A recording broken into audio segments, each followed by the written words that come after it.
Is it good to share? Can we talk about that with someone? That's good, that's good. Would anyone like to share a little bit about what they talked about? We spoke a little bit about me acknowledging that when I thought I was off purpose back in the day, how on purpose I was without even thinking about it. That's pretty enlightening, pretty interesting. So thank you for sharing, Kyla. We spoke about how we can define ourselves with what we do and how on purpose we are with our professional career, but how sometimes our personal lives are in shambles. And we're busy helping other people, but we don't have the time to help ourselves. Focus on yourself. Yeah, spot on. That's actually really good. Quite interesting. So ironic, isn't it? Yeah, it is. It is. Anyone else like to share? Well, good. I'm glad that was a good exercise and experience for you. So I'm going to go ahead and turn it back over to Deb now. Thanks, Laura. Thank Thank you you. so much. Well, it's not just me that's going to come up here.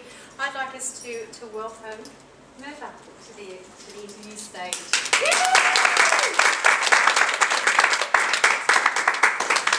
Well, we were going to start off with this fantastic song that MIRVA's actually launched, which is called One. But she went to a Shine event. They had a massive stage. You know. I had that screen and a projector that I left at home. I know. Yeah. You can mime it. So I wouldn't do it justice. Yeah. Mime it. You were Beyonce. But do yourself a favour. Well, for starters, we've got the EP here. And if you're not in the position to buy an EP today, Google it. One, the actual song blows you away. And I think when I first met MIRVA and I got to hear her, because I hear a lot of people's music for the Embrace Life Expos. A lot of people want to be involved and they give you something to listen to. I was blown away when I saw your single. And when I got to know you as a person and what stood behind that, which you guys will get to know about tonight, the essence of this lady is phenomenal as well. So not only does she do fantastic music, she's got a beautiful song. Okay, Lush, making you blush. These chairs are cool, aren't they? I'm trying to get myself in this position. Can you get us? Because we're gonna film this, so can you get us? Yeah, but you keep moving. Sorry. I'm moving. So as I mentioned, MIRVA has actually just released an EP and is about to launch a book called The Art of Soulful Living. But I'd like to ask you, MIRVA, has it always been that way for you? No, the short answer is no. It hasn't really. It's been a long road. I mean, I'm brought up. I've always been creative. I think anyone that's got that sort of, creativity or creative side will always, have that with them. So, I was brought up with music as well. My grandfather and everyone sort of, played music, and there was always music around when at parties and things like that. And so that was really natural to me. But when I came into sort of my teenage years and my 20s, most through my 20s, I really struggled to find the meaning of life. I wasn't really comfortable in my own skin, and I looked for answers everywhere to try and fix myself. And it felt like no one knew how lonely I felt. And it was kind of, you got your friends saying, don't worry about it, it's all right, you get over it. And Mom, too worried, trying to push me into having taking antidepressants, and which I fell for. And I did that for a while, and I realized that was the worst thing ever to do, because it really cuts your lows, but it also cuts your highs. And when you're creative, and you don't get that high, you kind of always feel like you're lacking something. And it was really, I really didn't like it. So I thought, I'm not supposed to go off them like that, but I have to stop, because it was just hurting me. And I felt like I wanted to be sad, but I couldn't be sad on it. So I cut them down, and I sort of left it behind. And my life it's been tough. Like, there's been a lot of tough times in my life, and looking back on it now, I'm grateful that they were there. But I've experienced a lot of tough times. We're also grateful that you don't need to experience it again. Thank goodness, yes. So you made that decision, but was there a defining moment, like a aha moment that sort of got you to see that that particular path was not where you wanted to go, that there was another way to walk? Yeah. I remember the year even, it was 2006, and the reason I remember that is because I just released my first album with my own music, and honestly all pain and frustration is in that album. You know, I put everything in there, and somehow I had this idea in my head that once it's been released, my whole life was supposed to change. I was supposed to, you know, get famous and get all the money, and if I'd done that, then I would feel great. Like, then, of course, my life would be awesome, right? And, of course, that never happened the way that you think it would happen. I got a lot of recognition, but it would have never been enough, you know, because I always had, you know, the greatest expectations and wanting, you know, the world.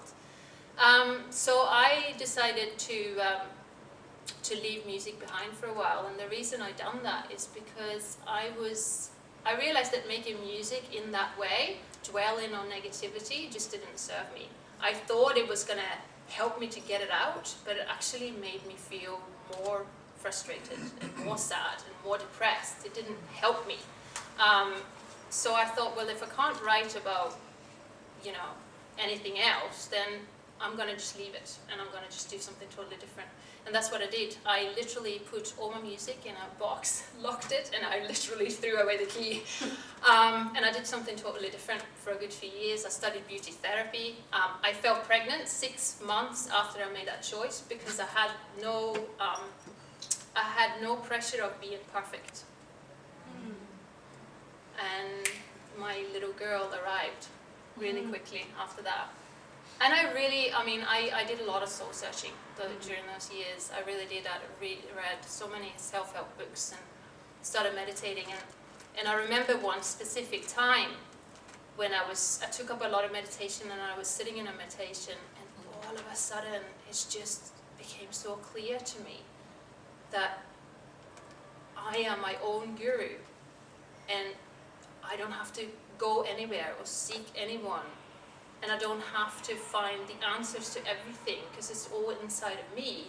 And that was like the biggest realization for me. I could not believe that it was so simple. I had to go back and go, hold on a minute, no, surely there's like an answer outside. And it was the biggest, I think it was the biggest aha moment in my life, to be honest. And how old were you when you had that realization? That was 2006, so whatever that is, I was 20 something, yeah. Oh gosh. 25-ish, yeah. I think most people, if we'd got there by 20, we'd be pretty happy. I think that's fantastic. And when you find out, I couldn't believe it was so simple. Yeah. I thought, I want to just go out and scream about this to everyone. I need to tell everyone, don't they get it? Yeah. And I was so excited, but that's sort of when things started to happen for me.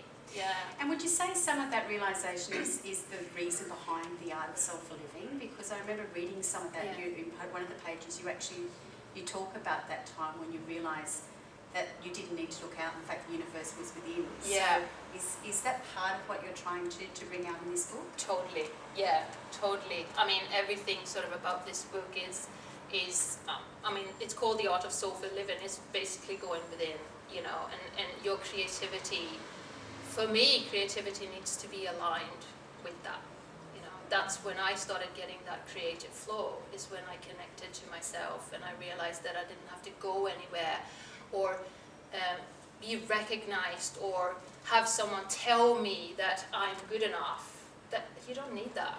You know, all you need is that sort of self-belief and that knowing deep inside, and that you're part of something a lot bigger. You know, I used to feel so alone all the time. You know, and that was the thing that I kind of lost when I had that aha moment. Yeah. I don't feel alone anymore. You know, because I know that there's something that connects everyone, and you're never really alone. Like, I actually avoid certain, meetings and things like that if I know I'm going to be surrounded by people that are not lifting your spirit, because I feel that Well, you don't need to be around that. You need to be around people like this that kind of, I don't know, it makes you feel part of it, and yeah. It's beautiful. Now, I got the opportunity to review MIRVA's book, but you talked about getting a balance, and a balance between compassion, about self-love, Yeah. Gratitude. Did you just want to relate a little bit about what that is, and how does someone access that? Yeah. Well, that's really talking about abundance, and because that's, I think, a lot of us feel that we're lacking something, that there's always a lack of something, and I think living in this kind of society, we get told a lot that, you need this as well, we need this to be happy, that's what sales technique is all about. And I think kind of the 4 cornerstones for me when it comes to feeling abundant is just that compassion, gratitude, self-love, and being able to give, or kindness. Because compassion really is connecting to everything, is seeing that, I exist in you and you exist in me. It's being able to see similarities instead of differences in people. And that's really important, because I think, that makes you feel connected to everything.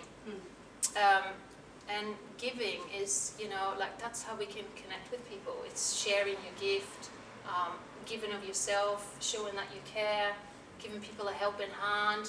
It's not what's in it for me all the time. It's more to do with, how can I help? How can I serve you? And obviously self-love. Honestly, you can't sort of get anywhere without loving yourself unconditionally, I think. You need to get to that stage, and I think we need to nurture that. And gratitude, gratitude kind of, if you're ever feeling low, I mean, the best way to do that is sort of think of 5 things that you're grateful for in this precise moment, and that will sort of snap you out of, I'm lacking this and I'm lacking that, I should have this. It's like, no, I have all of this. This is what I have. And then you might want other things, but it's just finding that ground. So for me, bringing all that in, it's not really hard. It's just actually putting attention to it and starting to recognize that, if I have all these beautiful things in my life, then you can't help but feel abundant, really. I smile because I had an experience like that today. Oh. I was spending some time with my partner in Kadiga, which is Kyla, and I've had a couple of instances this week that really drew away from my energy. I was having one of those dark days, which I'm sure all of us relate to, and a really close friend as well as business partner allowed me to express that, which I really enjoyed, but I was in that sort of type of feeling. And then I had to drive over here.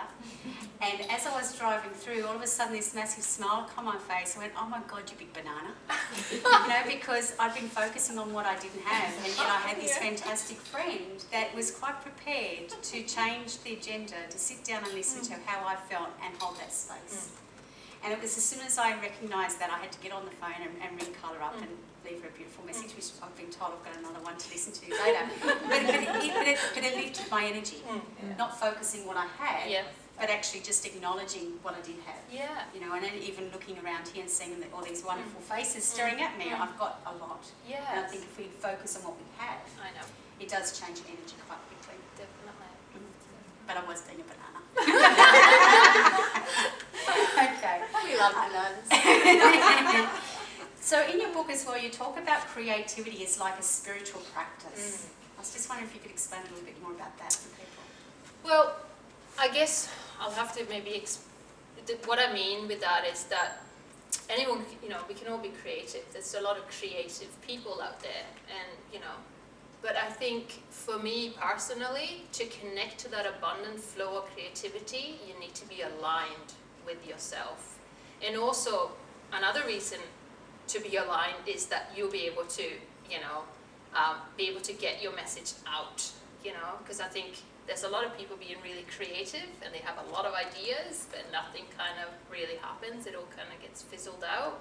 And I think if you align yourself with your true purpose and you see what you want and you have a clear intent and a clear vision, it's going to really help you to get that message out, because you can really pinpoint what it is that you're actually wanting to deliver.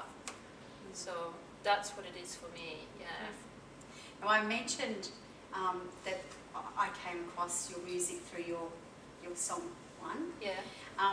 Did you want to explain a little bit about what was behind the clip that you did? Because it was actually here in Sydney, so I really encourage you guys to go on to Google and see what it is. Because once MIRVA explains what was behind it, you'll really get a sense of what the clip is saying.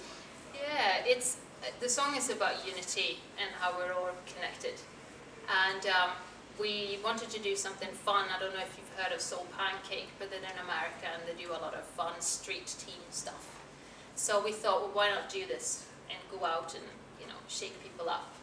So we created a Release for Peace event in the city, in the CBD down Martin Place, and we had these beautiful, two beautiful children that went out and handed out peace balloons to people all over the city, and we were aiming to set them off at 12 o'clock at noon.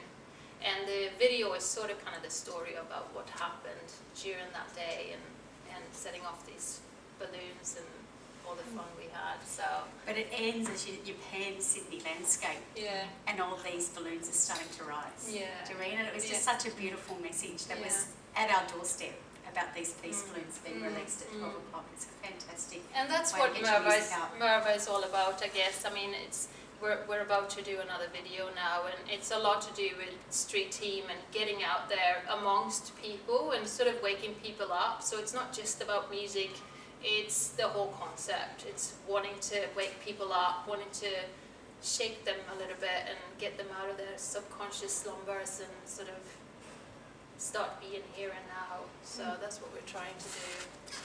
Another thing that I remember we've talked about before, you said at any change, social change, music's always been at the front of it. Yeah. And when you said that, it really rang true, and I think it really connects to me on what your provision is for music. So it's not just the music that you've got here, but you're also trying to create a model. Yeah. Did you want to explain that to here as well? Yeah, I mean, the good thing or the beautiful thing with music is that it can sort of reach people in a way that the written word or the spoken word can't do, because you know, when you start listening to someone, you'll be starting to analyse and you'll be thinking, oh, do I think that? And when you listen to music, you kind of very often just let it in, so it can reach people on another level. It's another vibration. And music has always been in the forefront of any, revolution or anything. I mean, look at what the Beatles did in the 60s and 70s. I mean, just studying their model and what they did at those times, it was so befitting, and they did a lot of tremendous energy work just by doing what they were good at. And now, 2013, after 2012 and everything, there's a need for that, and I have this vision that I want to connect musicians all over the world that are writing music from the heart with the intention to transform the world. So I guess it's a huge vision, but that's what we're trying to do now. So I'm still starting to build that network and starting to collaborate. Yes. When you're saying we, who is this we? Is that a team around you? Or? Oh, when I said we? Yeah. Yeah, I've got, we are a little team, yeah. Who are they? Well, here's one, she's just sitting right there. So Karen and MIRVA actually hold a radio program on Saturdays from 7 to 10 called Accentuate the Positive, and I'm sure we'll get Karen sitting on one of these stools one day to talk about her story as well. But she's been a pioneer in getting positive messages out, positive music, positive messages, and has always wanted to do that. Which radio station is that? Northside. Can we get it over on this south side? Yeah. You can listen online as well, can you? It's online as well. 99.3? 99.3. And it's on Saturday mornings? 7 till 10. 7 till 10. That's it. There you go. And I think the amazing thing is when you start kind of living on purpose is that you end up meeting all these amazing people that you touched on before. You don't really have to do that much sometimes. They just sort of end up on your doorstep, don't they? It's amazing, isn't it? It is. It's fantastic. So guys, that's actually the formal component of our interview, but as you can see, an incredible change maker, someone that truly is living her purpose. I know we all are, but when, as I said, when I first saw MIRVA's music, it did something in me, and then when you meet the person, the depth behind it, it's not just the music, it's what she wants to bring in the world with the book, and also transforming our world through music. I think she's a phenomenal individual. So, And she's Swedish. and she's Swedish Yeah. as well, huh? So before we close off and thank MIRVA for her time, has anyone else got any other questions you would like to ask of her? When is the No. book coming out? August. August. So I'm doing pre-orders now, but August, yeah, it's written, it's all done, but it's not printed. Is as it a lot of yet. imagery in it, or is it a lot of text? It's it's not a really heavy book. It's 100+ pages. It's not huge. It's chapters, and it's all to do with connecting with your inner self and what I've learned along the way, as in how I live my life in balance now, and how that's all connected to my creativity and finding that abundance. So it's for anyone that wishes to connect to their Is inner it sort of self. like a practical tools, things as well? There's Like exercises little in it as workbook well. and things? Yes. Definitely. Yeah. Okay. Good text, exercise. And if you pre-order at the moment, you also get her EP. So Yeah. I would say anyone that's interested in Yeah. exploring it, then sign up today. Yeah, you can take the EP home, and I'll just send you the book when it's out in August. So only a few weeks away. And the intention is to get MIRVA to the workers' workshop, the writers' workshop for Hay House, and see if we can actually get it out there Yeah. for her next year. So maybe we can That's hold the that next- intention for Hold her that as well. intention for Maria. Okay, well thank you for your Thank time, you. MIRVA. Thank you very much. Thanks, guys. Okay guys, so that's the first talk for tonight. So we now allow you to have another 10-15 minutes just to connect with each other, grab a cup of tea, go to the ladies or the gents, come and have a chat with MIRVA on a one-to-one